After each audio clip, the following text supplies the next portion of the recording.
Зелено светло доби процесот за консолидација на земјоделското земјиште од земјоделците од Чифлик на првото собрание на учесниците на овој аграрен проект. Тоа значи дека успешно е завршено првото собрание на учесници во селото Чифлик, кое се одржа изминатиот викенд,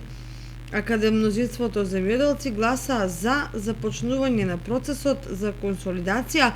на земјоделското земјиште и планирање нова земјоделска инфраструктура. Консолидацијата во Чифлик е дел од проектот напредување на консолидацијата на земјиште во Северна Македонија со вкупен буџет од 1,2 милиони евра,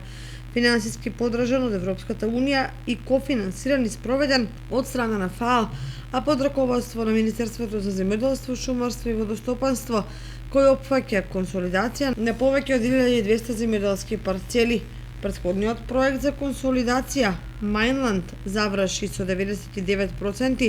реализација и консолидирани земјишни парцели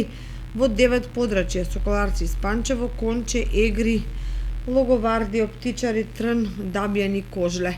Бенефитите за земјоделците од успешно завршен процес на консолидација се многократни, па така земјоделците добиваат окрупнување на земјиштето, изградба на нови и обнова на постојните пристапни патишта до нивите, како и рехабилитација на каналите за одводнување и наводнување.